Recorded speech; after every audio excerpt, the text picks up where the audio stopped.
এই হত্যাকাণ্ডের সঙ্গে যারাই যে পর্যায়ে জড়িত সবাইকে আইনের আওতায় এসে তাদের বিচার করা হোক। বাংলাদেশ জামাত ইসলামীর আমির শহীদ মৌলানা মতিউর রহমান নিজামী, আমাদের শ্রদ্ধ নেতা জনাব শহীদ আলী হাসান মোহাম্মদ মুজাহিদ, আমাদের শ্রদ্ধ নেতা জনাব মোহাম্মদ কামারুজ্জামান, আমাদের শ্রদ্ধ নেতা জনাব মোহাম্মদ আব্দুল কাদের মোল্লা, আমাদের শ্রদ্ধ নেতা জনাব মোহাম্মদ আব্দুল কাদের মোল্লা। এরপরে সবচেয়ে দুঃখজনক হচ্ছে যে আমাদের সমাজ সত্যার পাত্র সারা দুনিয়ার পরিচিত আন্তর্জাতিক খ্যাতিসম্পন্ন আলেমুদ্দিন হযরত মাওলানা দিলওয়ার হোসেন সাঈদীকে বিনা চিকিৎসায় হত্যাকাণ্ডের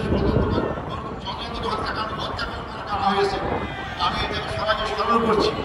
সাথে সাথে আমি স্মরণ করতে চাই আমাদের সদ্য নেতা মির্জা কাসেম আলী সাহেবকে, তাকে সর্বশেষ তার ছেলেকে গুম করা হয়ে যদি দেখতে চেয়েছিলেন তাকেও দেখতে দেওয়া হয় নাই, তাকে ফাঁসির কাছে ঝুলিয়ে তাকে হত্যা করা হয়েছে।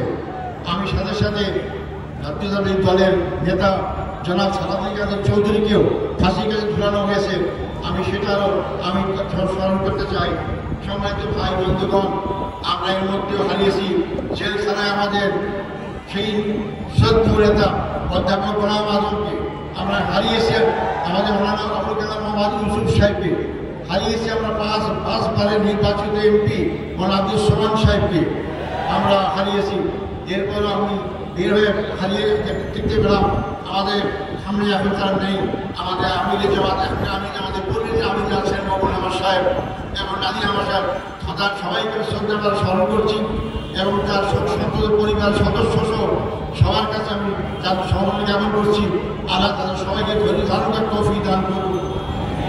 সম্মানিত ভাই বন্ধুগণ, আমি এই প্রসঙ্গে বলতে চাই, এই হত্যাকাণ্ডের সঙ্গে যারাই যে পর্যায়ে জড়িত সবাইকে আইনের আওতায় এসে তাদের বিচার করা হোক।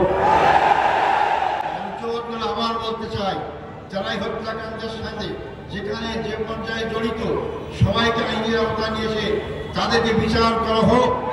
নাহলে এই খারাপ সংস্কৃতি চালু থাকবে, এখান থেকে বেরিয়ে আসতে হবে আমাদেরকে। সম্মানিত ভাই বন্ধুগণ, আমি আপনাদের কাছে অনুরোধ করতে চাই, আমরা আমার জন্য আন্তরিকভাবে দোয়া চাই আপনাদের কাছে। আমার অপরাধ কি ছিল? আমার অপরাধ ছিল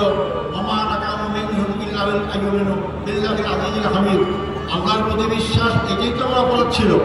অপরাধ নাই, আমি তো আপনাদের কাছে দোয়া চাই যে অপরাধের কারণে ফাঁসির কাষ্ট থেকে আজকে আমি এর কাছে ফুলের মালা পাচ্ছি, রসিকলার ছেলেকে ফুলের মালা পাচ্ছি। আমি যেন আজীবন সেই ইসলামী আন্দোলনে আমার জীবন থাকতে, রক্তবিন্দু এক ফোঁটা থাকতে এই আন্দোলনে যদি শহীদ হিসেবে মৃত্যুবরণ করতে পারি, সে তৌফিক আমাদের কাছে কামনা করতে চাই। আমাদের সবাইকে মৃত্যুবরণ করতে হবে, মনে রাখবেন, আজ হোক কাল হোক মৃত্যুবরণ করতেই হবে। মৃত্যুর হাত থেকে বাঁচতে পারবো না। আব্দুল কাদের মোল্লা ভাই আমার আমির ছিলেন, একটা কথা আমাদের প্রায় বলতে, আদার ভাই আমরা যেভাবে গুণাগার, আমরা এই সব নিয়ে তারপর করে জান্নাত পাবো না। জান্নাতের একটাই মাত্র পথ, তা আমাদের শাহাদাত বরণ করা। তো শাহাদাতই আমাকে জান্নাত দিতে পারে। তাই যে দল, যে জাতি, যে ব্যক্তি শাহাদাত তামান্না করে এগিয়ে যায়, সেই দল, সেই জাতিকে কেউ দমাতে পারে না। সম্মানিত ভাই বন্ধুগণ, সেই দোয়া করার সাথে সাথে আপনাদের সবাইকে সবার মাধ্যমে সারা বাংলাদেশের আপনার সাথে আহ্বান করতে চাই, আসুন এই দেশ আমাদের, এই দেশ আমাদের সবার, এই দেশের মানুষের আশা আকাঙ্ক্ষা চিন্তা চেতনা ঐক্য অনুযায়ী এই দেশটাকে ইসলামী সমাজ করার আকাঙ্ক্ষা আমরা সবাই এগিয়ে যেতে পারি। আল্লাহ অবশ্যই আমাদের সাথে থাকবেন ইনশাআল্লাহ। আমি আর বর্ণনা করবো না, যেহেতু আপনার মধ্যে কষ্ট করছেন আপনারা। আমার